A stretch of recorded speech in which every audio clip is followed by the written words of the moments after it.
नमस्कार, India Republic में आप सबका बहुत बहुत स्वागत है। आज की जो खबर हम आपको बताने जा रहे हैं वास्तव में आपका खून खौल उठेगा। एक ऐसा बाबा जो लड़कियों को अपनी हवस का शिकार बनाता था, संत के चोले की आड़ में, भगवा वस्त्रों की आड़ में या उनका शोषण भी करता था, जिसका आज पर्दाफाश हो गया। आपको बता दें, समदड़िया गोल्ड के उद्घाटन में आए महंत ने किशोरी से दुष्कर्म को अंजाम दिया। रीवा के राजनिवास में इस घटना को अंजाम दिया, वहीं मौके से फरार हो गया। पुलिस अभी तलाश कर रही है, तलाश जारी है और लगातार इसकी बड़ी हस्तियों के साथ, रीवा की बड़ी हस्तियों के साथ, यहाँ तक कि रीवा के एसपी के साथ भी फोटो खूब वायरल हो रही हैं और खूब चर्चा का विषय बनी हुई हैं। क्या कुछ इसका रसूख था, वह आपकी स्क्रीन पर आ रही फोटो में साफ साफ देख सकते हैं। जिले में इस वक्त की सबसे बड़ी खबर सामने आ रही है, जहां पर शहर के समदड़िया माल के शुभारंभ में कथा करने आए महंत ने एक किशोरी के साथ दुष्कर्म की वारदात को अंजाम दे दिया। यह वारदात भी रीवा के सबसे पोश इलाके के राजनिवास सिविल लाइन में हुई। घटना के बाद से महंत फरार है और पुलिस उसकी तलाश कर रही है। महंत के चेले सहित एक अन्य को पुलिस ने गिरफ्तार भी किया है। महंत का चेला ही उसके नाबालिग को महंत तक लेकर आया था।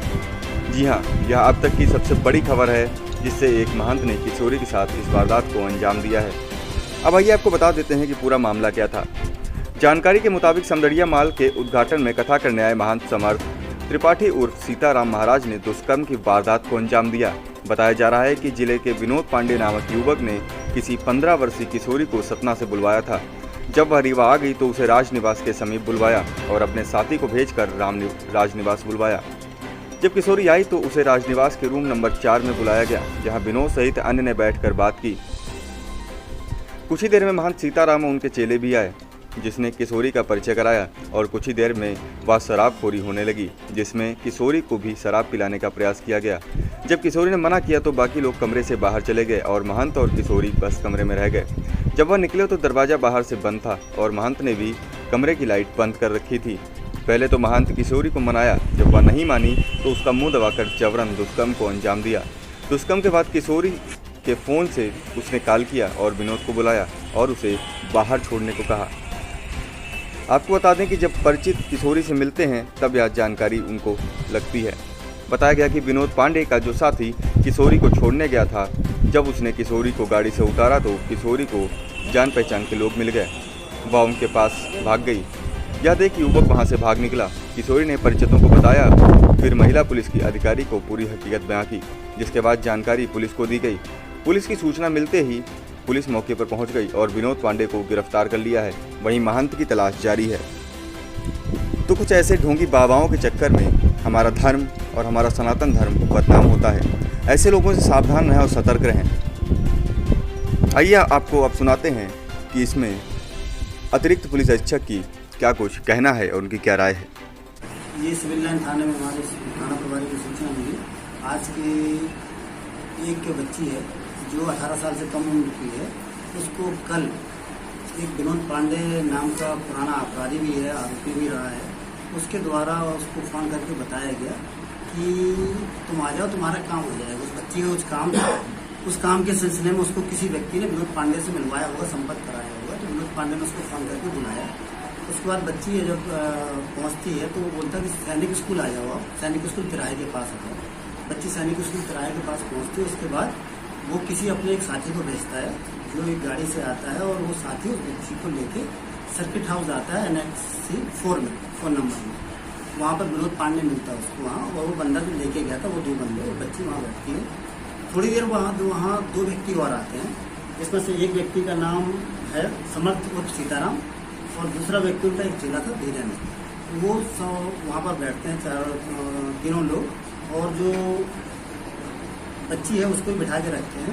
उसके बाद वहाँ बहुत सारी बातें करते हैं और ये लोग फिर क्या है कि वहाँ शराब का सेवन करते हैं। शराब का सेवन करते हैं। बच्ची का कहना है कि उसको ज़बरदस्ती पिलाने का प्रयास करते हैं लोग, वो कुछ मना भी करने का प्रयास करते हैं, लेकिन मानते हैं उसको ज़बरदस्ती सेवन करते हैं। और उसके बाद क्या होता है कि उसमें से विनोद पांडे और उसका एक साथी निकल आता है, और जो मिश्रा वो भी चले जाते हैं, और साथ में जो सीताराम है वो समर्थ त्रिपाठी, वो उस बच्ची के साथ कमरे में रह जाते हैं। बच्ची को क्या कहना है कि जब वो ये तीनों लोग बाहर जाते हैं तो ऐसा लगता है दरवाजा बंद करके इन्होंने बाहर से कुंडी लगा दी, और अंदर से फिर उसके बाद वो सीताराम वो कुंडी लगाते हैं और साथ में लाइट बंद करते हैं। वो बच्ची के साथ जबरदस्ती करने का प्रयास करते हैं। बच्ची चिल्लाने की कोशिश करते हैं, उसका मुंह दबा लेते हैं, उसको पहले समझाने का प्रयास करते हैं, फिर उसको डरा कर उसके साथ उनके द्वारा जबरदस्ती की जाती है। उसके बाद बच्ची के फ़ोन से, घटना होने के बाद बच्ची के फ़ोन से वो सीताराम विनोद पांडे को फ़ोन लगाते हैं कि तुम लोग कहाँ मर गए, बाहर से कुंडी लगी हुई है, वापस आओ। ये लोग वापस जाते हैं, कुंडी खोल के वापस से बच्ची को और समझाने रिलैक्स करने का प्रयास करते हैं। बच्ची बड़ी डरी हुई और इस स्थिति में रहती है।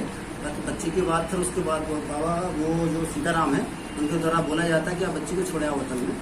इन लोगों ने किस तरह से फायदा उठाया, इसमें क्या कॉन्फ्रेंसी रही है, इस संबंध में हम जांच करेंगे। लेकिन सबसे पहला वो मौन मुद्दा है, उस बच्ची के साथ जो कुकृत्य किया गया है उसके आरोपियों को पकड़ना और उनको सजा देना।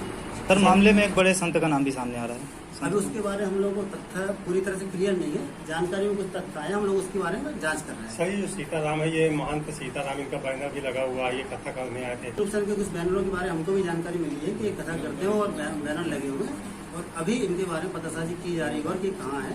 एक जो मैन आरोपी है विनोद पांडे जो है, जिसने इनको बुलाया और इस तरह का उसने कृत्य किया कि आप इनको खुश कर दो तो आपका जो काम है ऐसा हो जाएगा, इस तरह की बातें बच्ची ने बताई है। उसको पुलिस ने अरेस्ट कर लिया और वो करीब उसके विरुद्ध 30-40 से अधिक अपराध रीवा जिले में पंजीबद्ध है। सर, ये सर्किट हाउस में जो रूम बुक था, ये किसके नाम से? इसके बारे में भी अभी क्या है, जो हमने रिकॉर्ड देखा है, इसमें विनोद पांडे का नाम चढ़ा हुआ है उस रूम के लिए। उस विनोद पांडे को रूम कैसे अलॉट हुआ, किस माध्यम से अलॉट हुआ, इसके बारे में पुलिस अलग से जांच कर रही है। सर, ये महंत सीताराम के खिलाफ प्रतापगढ़ में 302 का मामला भी चल रहा है, ये फरार है। निश्चित रूप से आप जो जानकारी दे रहे हैं, पुलिस भी उस बारे में सब पता कर रही है कि इसमें जो ये आरोपी हैं उनका आखिर बैकग्राउंड किस तरह का है। जैसा आपने बताया कि उसके शहर में बैनर पोस्टर लगे हैं, तो इस निश्चित रूप से उनके बारे में बहुत गहराई से जानकारी पुलिस इकट्ठी कर रही है। रूम अलॉट करने में सर कहीं ना कहीं अधिकारियों कहाँ थे? क्या रूम अलॉट करने में सर कहीं ना कहीं अधिकारियों कहाँ? निश्चित रूप से किस तरह से रूम अलॉट हुआ, इसमें या तो किसी और अधिकारी के माध्यम से या किसी अन्य चैनल के माध्यम से, क्योंकि वो विनोद पांडे जैसे व्यक्ति को रूम अलॉट नहीं करते, कोई ना कोई बीच में जरूर होगा। पुलिस इसकी जांच करे। अब बाकी बचे वो सीताराम और उसके और साथ में एक और सहयोगी गाड़ी वाला, उनके बारे में पुलिस पतासाजी लगातार कर रही है। क्या इसके खिलाफ भी कार्रवाई होगी, जो सर्किट हाउस से घाट करने वाले और सर्किट हाउस के कर्मचारियों के खिलाफ? निश्चित रूप से उनके विरुद्ध जो भी विभागीय कार्रवाई बनती है वो भी की जाएगी, और उनका क्राइम में योगदान रहेगा तो उसके खिलाफ भी कार्रवाई। सर, जिस संत का नाम सामने आ रहा है, उनके एसपी साहब को वो आशीर्वाद दे रहे हैं, उसकी एक फोटो वायरल हो रही है। अब जिसके बारे में बताया मैंने आपको कि वो संत हैं या जिनके बारे में ये बातचीत आ रही है, उनका इस आरोपी के साथ में क्या रिश्ता है, इसके बारे में पुलिस थोड़ा तथ्यात्मक जांच कर रही है, केवल सुनी बातों पर भरोसा नहीं। सर, अभी फिलहाल कौन कौन सी धाराओं से तहत कार्रवाई की जा रही है? ये धाराओं में इसमें आप नोट कर लें, 342, 504, 323, 328 और 376D, 506 IPC के तहत, और साथ में 5G/6 पास्को एक्ट के संबंध में कार्रवाई की गई। विधानसभा अध्यक्ष के नाम पे लाता हूँ, क्या सही है? मैं इस बारे में आपको बता रहा हूँ ना, इस बारे में हमने अभी जो रिकॉर्ड देखा है उसमें विनोद पांडे का नाम है। किसके माध्यम से, किसके नाम से लॉट हुआ है, इसके बारे में पुलिस अलग से जांच करेगी।